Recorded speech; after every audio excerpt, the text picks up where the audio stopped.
राज्यामध्ये आज पुणे, रायगड, रत्नागिरी, साताऱ्याला रेड अलर्ट जारी। शहरासह उपनगरात देखील जोरदार पावसाचा अंदाज। समुद्राला मोठी भरती, 4.66 मीटर उंचीच्या लाटा उसळल्या। मरीन ड्राईव्ह परिसरातील खवळलेल्या लाटांची दृश्य समोर। मुंबईमध्ये मुसळधार पाऊस। मुंबई, ठाणे, कल्याण, डोंबिवली, नवी मुंबई, पनवेलमध्ये जोरदार पावसाची हजेरी। रेल्वे वाहतुकीवर देखील परिणाम। दरम्यान सखल भागात पाणी साचलं। मंत्रालयातील 7व्या मजल्यावरील मुख्यमंत्री वैद्यकीय सहायता कक्षाबाहेरील सिलिंगचा काही भाग कोसळला। सिलिंगला गंज लागल्यामुळे काही भाग कोसळल्याची माहिती। कुणालाही दुखापत नाही। ठाणे एसी लोकलचा व्हिडिओ व्हायरल। एसी लोकलमध्ये एसीचं पाणी पडत असल्यामुळे प्रवाशांना त्रास। महिलांना डोक्यावर प्लास्टिक पिशवी आणि हातातली छत्री उघडून प्रवास करण्याची वेळ। ठाण्यामध्ये पावसाची जोरदार हजेरी। वाहतूक मंदावली। मुलुंड टोलनाका परिसरामध्ये वाहतूक धीम्या गतीनं। मध्य रेल्वेवरही लोकल उशिरानं धावते। मुंबईमध्ये मुसळधार पावसामुळे रस्ते वाहतुकीवर देखील परिणाम। वेस्टर्न एक्सप्रेसवेवर वाहनांच्या मोठ्या रांगा।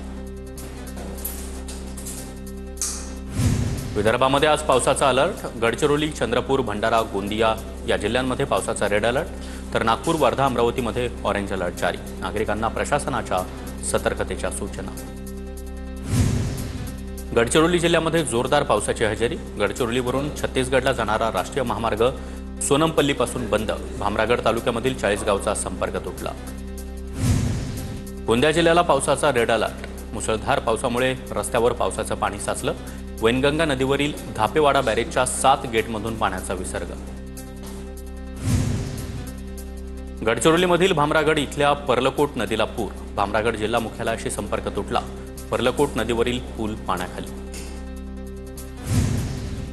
गोंदियामध्ये मुसळधार पावसामुळे नदी नाले दुथडी भरून वाहू लागले। बबई गावातील पुलावर पावसाचं पाणी साचलं। 2 गावाचा संपर्क तुटला। राधानगरी धरणामधील पाण्यानं इशारा पातळी गाठली। धरण 97% पेक्षा जास्त भरलं। उद्यापर्यंत राधानगरी धरणाचे स्वयंचलित दरवाजे उघडण्याचा प्रशासनाचा अंदाज। नदीकाठावर सतर्कतेचा इशारा। रायगडच्या रोहा शहरातून वाहणाऱ्या कुंडलिका नदीची पाणी पातळी वाढली। कुंडलिका नदीची पाणी पातळी सध्या इशारा पातळीच्याही वर।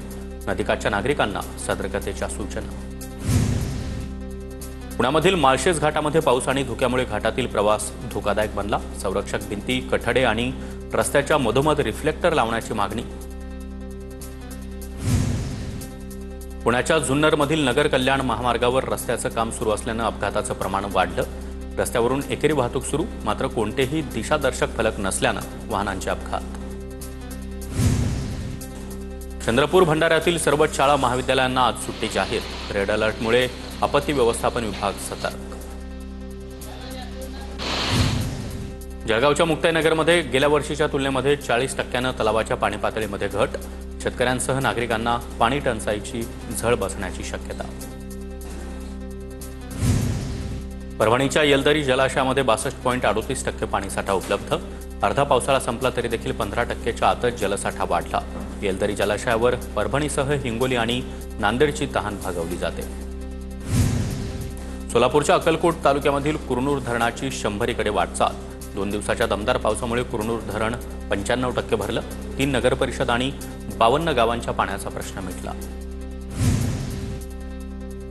नांदेड शहराला पाणीपुरवठा करणाऱ्या विष्णुपुरी धरणामध्ये 2 दिवसात पाणीसाठ्यात वाढ। विष्णुपुरी धरणामध्ये 84% पाणीसाठा। नांदेडकरांचा पिण्याच्या पाण्याचा प्रश्न मिटला। वाशिम जिल्ह्यामध्ये अतिवृष्टीमुळे 15,000 हेक्टरवरील पिकांचं नुकसान। पंचनामे सुरू। नुकसानाची व्याप्ती अजून वाढण्याचा अंदाज। बुलढाणा जिल्ह्यामध्ये मुसळधार पाऊस। अनेक शेतामध्ये पाणी साचल्यानं पिकांचं नुकसान। जळगावच्या मुक्ताईनगरमध्ये विदर्भ आणि मध्य प्रदेश महामार्गाला जोडणाऱ्या घोडेगाव पुलाची दुरवस्था। पुलावर मोठे खड्डे, काही ठिकाणी तडे गेल्याचं ही चित्र। एखादं वाहन थेट पुलावरून कोसळण्याची भीती नागरिकांकडून व्यक्त। बुलढाण्याच्या लोणारमधील भुमराळ्यातील रस्त्याची मोठी दुरवस्था। विद्यार्थ्यांसह नागरिकांचा चिखलातून प्रवास। रस्त्याच्या दोन्ही बाजूवरील नाल्यांचा गाळ रस्त्यावर आल्यानं मोठी दुर्गंधी। तात्काळ रस्ता दुरुस्त करण्याची ग्रामस्थांची मागणी। बीडच्या चौसाळा गावातील खंडोबा मंदिर आणि महादेव मंदिराकडे जाणाऱ्या रस्त्याची दुरवस्था। चिखलातून नागरिकांना वाट काढावी लागते। प्रशासनानं तात्काळ रस्त्याची दुरुस्ती करण्याची ग्रामस्थांची मागणी. माणिकराव कोकाटे यांचं कृषी मंत्रीपद जाणार. दिल्लीतील वरिष्ठ सूत्रांची TV9 मराठीला खात्रीलायक माहिती. वादग्रस्त मंत्र्यांबाबत दिल्लीमध्ये देवेंद्र फडणवीस आणि सुनील तटकरे यांची वरिष्ठांसोबत चर्चा. मंत्रिमंडळातील 4 मंत्री जाणार. संजय शिरसाट, माणिकराव कोकाटे, योगेश कदम, संजय राठोड यांचा पत्ता कट होणार. संजय राऊतांचा दावा.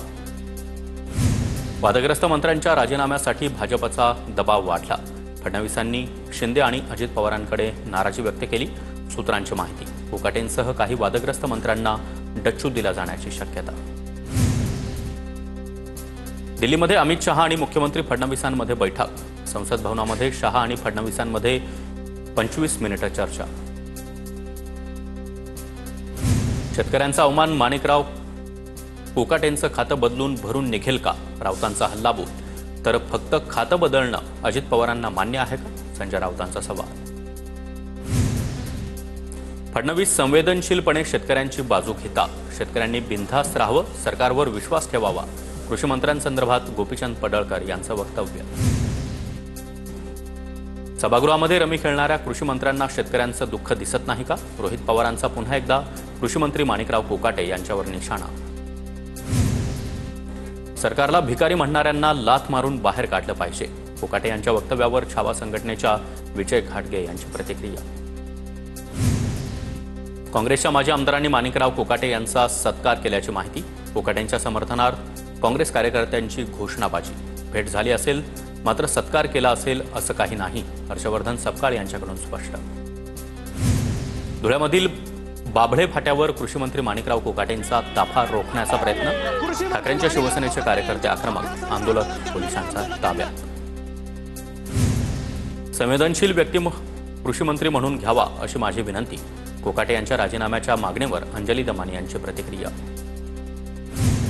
दिल्लीमध्ये मुख्यमंत्री फडणवीसांनी निर्मला सीतारामन यांची देखील भेट घेतली. राज्यातील विविध प्रकल्पांसंदर्भात केंद्रीय अर्थमंत्र्यांसोबत चर्चा झाल्याची माहिती. हनी ट्रॅप प्रकरणामध्ये नार्को टेस्ट करा. दूध का दूध, पाणी का पाणी होईल. प्रफुल्ल लोढा कुणाचा कार्यकर्ता हे सर्वांना माहिती आहे. शरद पवारांच्या राष्ट्रवादीचे नेते दिलीप खोडपे यांचं नाव न घेता महाजन यांच्यावर टीका. गद्दाराला काय माहिती भाजपमध्ये असताना मी काय केलं? मला कुणाकडे लोटांगण घालण्याची आवश्यकता नाही. गिरीश महाजनांनी केलेल्या टीकेला एकनाथ खडसे यांचं उत्तर.